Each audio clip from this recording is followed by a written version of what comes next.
Hello everyone and welcome to my channel. My name is Kalika and today we're going to be doing an AskReddit thread. Last week was Revenge Week, so today we're going to have a little reflection and see if it was worth it. So hopefully you're going to be a wiser person after watching this video. What revenge of yours hit the victim way worse than you thought it would, to the point you said, maybe I shouldn't have done that? 9th grade honours English class. My teacher didn't like me. Only teacher I ever had that didn't like me. Others would get frustrated with my lack of effort at times, but still liked me as a person. She just flat out didn't like me. One of the reasons was that she didn't like athletes because they would miss her class regularly for travel for games.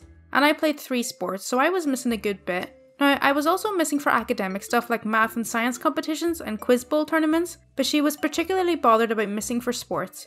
Case in point, she would intentionally double the amount of homework due the day after long away games knowing that the players wouldn't have time to finish it all, and shocker, she didn't check homework every single day but always checked after away games. I've written about her before, but she would also give me 70s and low 80s on papers without any red marks on them, but people around me would have left red marks all over their paper and would have 90s.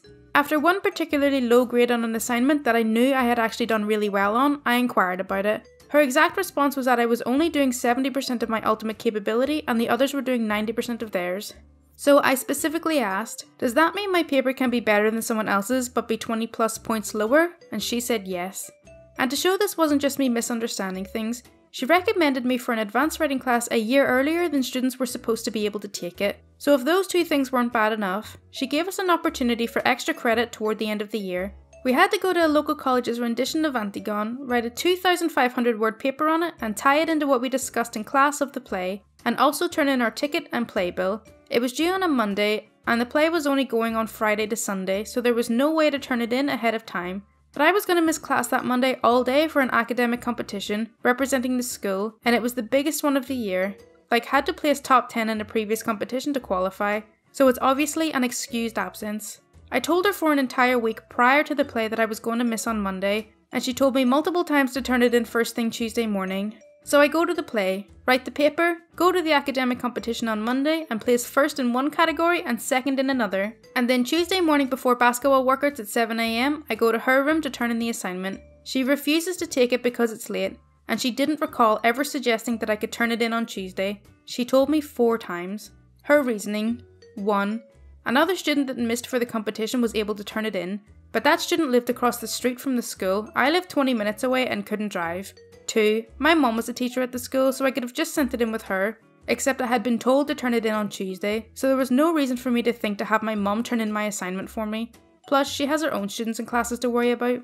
3. I could have done the work Monday evening, which wouldn't be fair to the other students. So I went into the metadata for the paper that showed the last time it had been saved was Saturday afternoon. She still refused to grant me credit for it. So I was out the $25 for the ticket, the time that it took, plus it really inconvenienced my mum. He had to pick me up Friday from practice, rush me home to shower and change, and then rush me back downtown for the play, and then come pick me up again 2 hours later. So my mum was pretty pissed about it too. This teacher also prided herself on the fact that nobody had ever made an A on her final exam. She thought she was the toughest teacher ever. Really, she just loaded students up with a bunch of busy work. So the last day of class, she gave a few minutes at the end of the class and asked, "What's your biggest wish?" to the class as a whole. I piped up, "I wish for an A on the exam." And she laughed and said, "Yeah, and I wish for $1 million and not to have to deal with you anymore." So all of that sets up the final exam.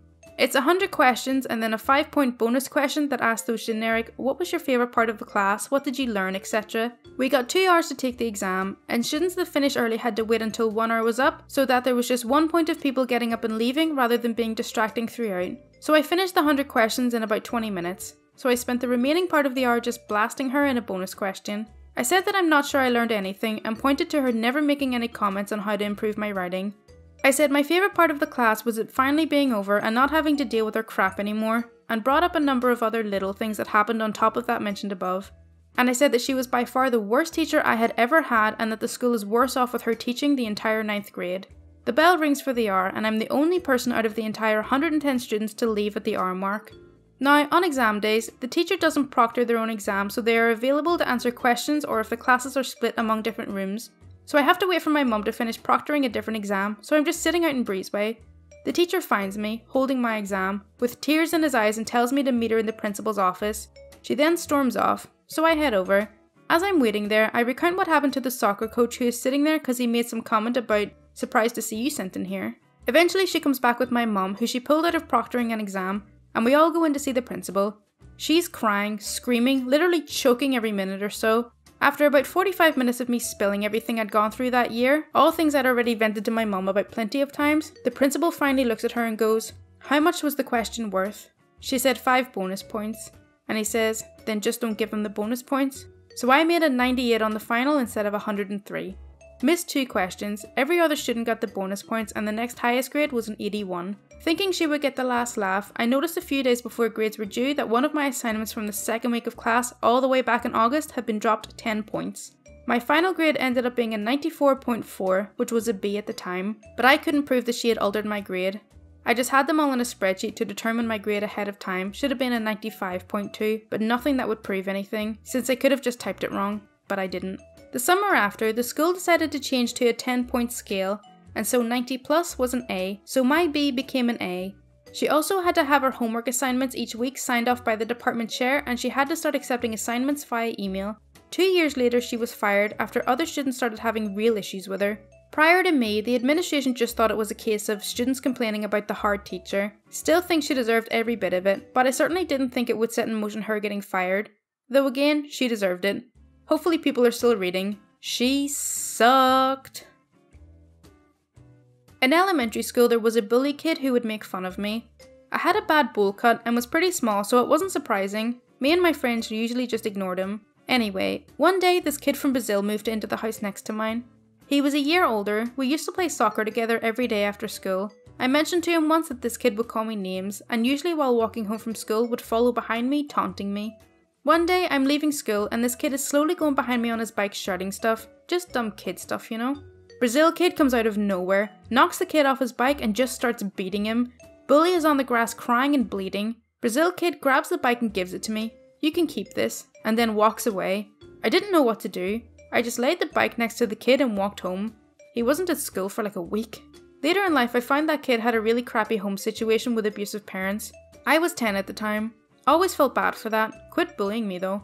I still occasionally see that Brazilian guy. Don't even think he remembers it. Cool on him for helping in his way. I just think it went too far. Had a lawyer a few years back who was a piece of absolute crap. 1. Would go months between returning phone calls. 2. Constantly late with court filings to the point the courts multiple times moved to have the case dismissed from lack of action. 3. Lied to me constantly about anything and everything. 4. Refused to be fired. Seriously, when I told him he was fired, he just ignored me and kept presenting himself as my lawyer. I had to get the courts involved to get him to stop. 5. Lied about me. Our client has been unreachable, we are considering dropping them. I tried to call you 84 times in the last 3 months and you didn't answer or return a single one. 6. When I finally did fire him, he told me I had to be in court on a specific date that didn't work for me, at a specific time that didn't work for me, or else the motion to withdraw wouldn't be accepted. So I got to the courtroom and the judge was super nice but confused as to why I was there, and when I told him the story, the judge just goes, "Yeah, this is all done electronically. Not sure why your lawyer would tell you that other than to be a jerk." Needless to say, by the end of all this, I was pissed and wrote a 10-page bar complaint about 4 different lawyers in their offices' unethical behaviour. Well, the Bar Association decided this was a firm-wide encouraged pattern of behaviour and threw the book at the 4 partners, disbarred for 5 years, restitution to clients, and only allowed to practice under supervision for a period of 5 years after they return. I felt a little bad, but goddamn, I was so effing sick of being jerked around. Back in my early 20s, I was working a crap job at the mall. I'd only been working there for about a month when I was promoted to key holder over a guy who started before me. The dude had been a real flake as long as I'd known him, so I wasn't surprised. Apparently he'd been promised the position and was really upset at me. For the next month, he was a huge jerk to me. Swiping sales, complaining to the manager about me, slyly effing up cleaning projects or displays I had done and informing the manager that I'd failed to do something. After a full month of his crap, I eventually snapped. At a few of the local plant nurseries, you can buy jars of ladybugs for $10. I bought 3, which was somewhere between 2 and 5,000 ladybugs. I swiped his keys from the break room while I was on lunch, found his cute new Saturn and dumped all 3 containers on the floor of his back seat. We closed together that night, so we ended up walking out to the parking lot together after dropping the cash off at the deposit box. I was parked further out, so he got to his car before I did, and was able to get a peek at my handiwork. It looked like something from a horror film. The ladybugs had swarmed the entire inside of his car, and in the dim light you couldn't really tell what they were, only that the car was full on infested with bugs. The dude had an effing breakdown right there in the parking lot, just absolutely lost his mind. I enjoyed the scene at first, but the longer it went on the worse I felt. After he calmed down enough to start making sense, he barreled into this monologue about how he was sure it was the girl from the pretzel stand because he'd been a huge a-hole to her, and he starts crying. He goes on about how he deserves this for being so awful and then apologises to me for being such a D, and keeps going on about how he brought this on himself. It was pretty bad. I offered him a ride home, now feeling really guilty, and when I dropped him off he thanked me for being so nice to him, despite all the awful stuff he'd done. He said his mother was undergoing cancer treatment and it wasn't going well. Oof. He apologised again and I didn't see him for a few days. Crap between us at work improved a lot, but I still felt guilty as hell. He had tried to sell the car a few months later because the Texas heat had killed all the ladybugs and he couldn't get the smell of them out of his vehicle. His mum died a little while after that and he ghosted the job. Man, I still think about that dude even now. The revenge felt so righteous when I did it, but afterwards it was nothing but guilt. I think this is one of those good examples where you should always treat someone with kindness no matter how bad they are to you, because you never know what's going on in their personal life. High school. Oh man, this poor kid I used to work with at Wendy's, Kevin. He was a juvenile delinquent. He was a few years older than me, a little bit bigger than me, had nasty tattoos on his neck, and supposedly was out of jail on work release. He tried to be a tough guy and bully me whenever we worked together. Stuff like generally taking smack unprovoked, getting real close up in my face, and that stance where you puff out your chest and pull your arms back like you're gonna swing.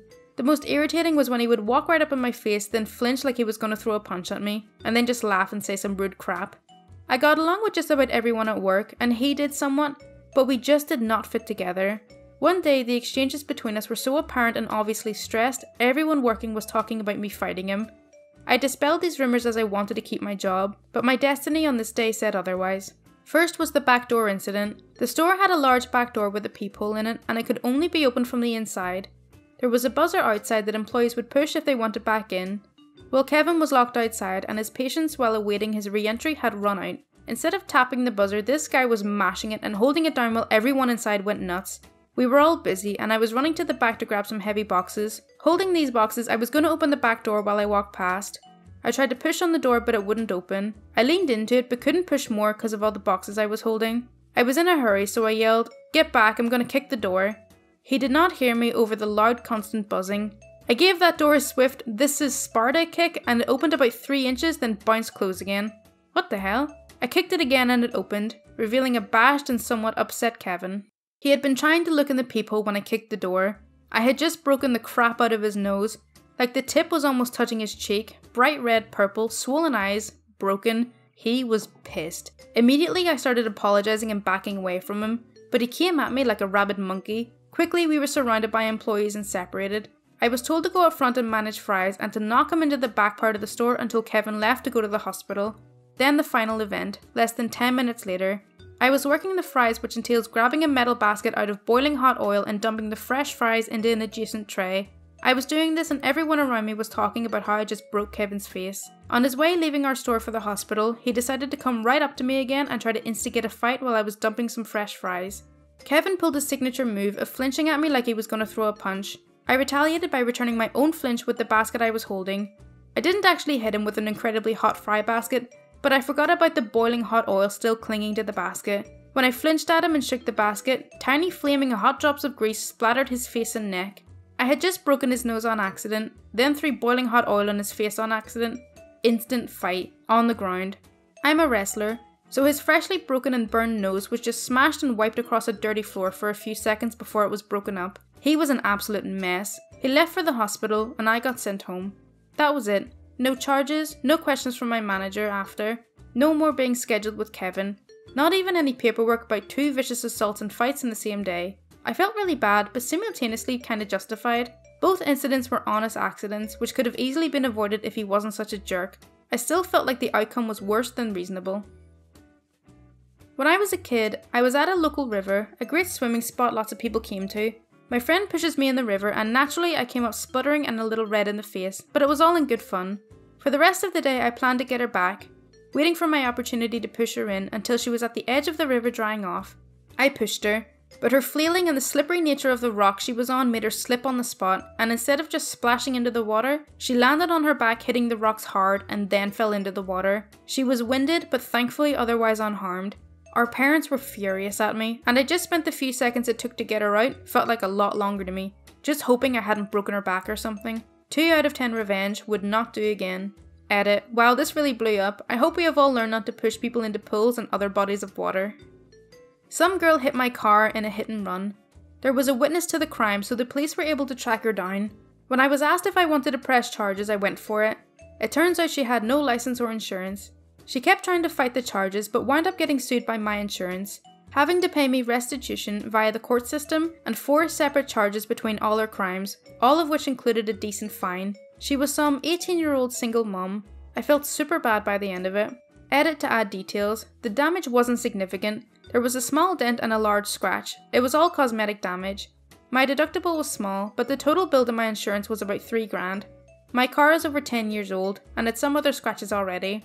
I was way more upset that someone hit me and drove off than I was about the actual damage. I wouldn't have even bothered to get it fixed if the girl hadn't driven off.